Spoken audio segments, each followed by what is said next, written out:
हिंदी एक चुनौती है, हिंदी के समक्ष एक चुनौती है। क्या वह चुनौती हम स्वीकार कर पाएंगे? एक महान कवि है मैथिली चरण गुप्त ने कहा है कि जिसको न निज भाषा निज देश का अभिमान है, जिसको न निज भाषा निज देश का अभिमान है, वह नर नहीं, वह नर पशु मीरा और मृतक समान है। वह नर नहीं, वह नर पशु मीरा और मृतक समान है। इसका आशय विभाती स्पष्ट है। उनकी पंक्तियों में साफ नजर आता है कि उन्होंने कहा है कि वह व्यक्ति जिसे हिंदी भाषा का सम्मान नहीं है, जिसे जो भारत में रहता है, जो हिंदुस्तान में रहता है और हिंदी का सम्मान नहीं करता है, उसे कोई यह नहीं है कि वह भारत में रहे, क्योंकि हिंदी हमारी माता है और हमारी माता का सम्मान करना हमारा ही कर्तव्य है। उन्होंने कहा है कि वह व्यक्ति जो भाषा का सम्मान नहीं करता, जो अपनी भाषा का निज भाषा का सम्मान नहीं करता, वह व्यक्ति नहीं है, वह मानव नहीं है, वह वास्तव में मृतक है, वह जीवित ही नहीं है।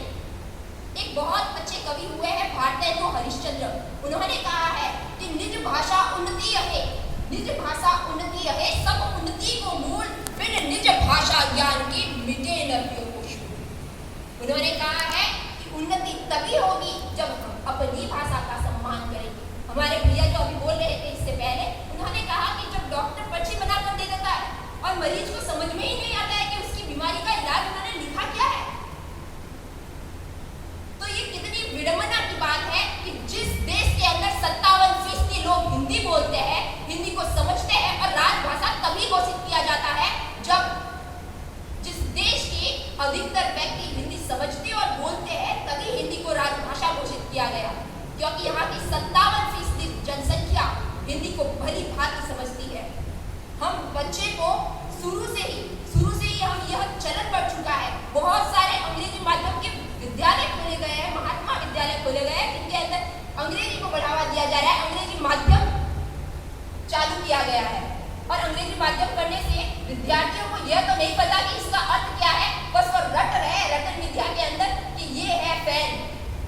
उन्हें ये नहीं पता कि फैन को पंखा कहते हैं और हम घर में इससे हवा खा रहे हैं। तो यह हमें वास्तविक रूप से समझना होगा।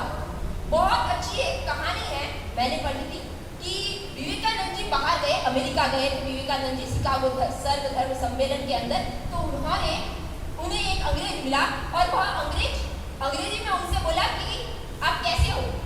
तो उन्होंने कहा कि आई एम फाइन, मैं ठीक हूँ।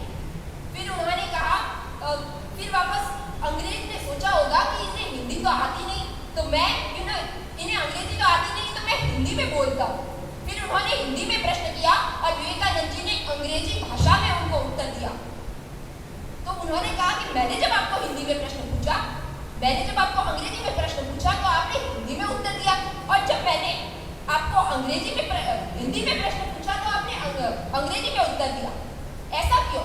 तो उन्होंने कहा कि जब आप मेरी भाषा का सम्मान करेंगे तो मैं भी आपकी भाषा का सम्मान करूंगा। किसी भी भाषा से मुझे कोई भी शिकायत नहीं है। भाषा सीखना एक अच्छी कला है और सीखनी भी चाहिए।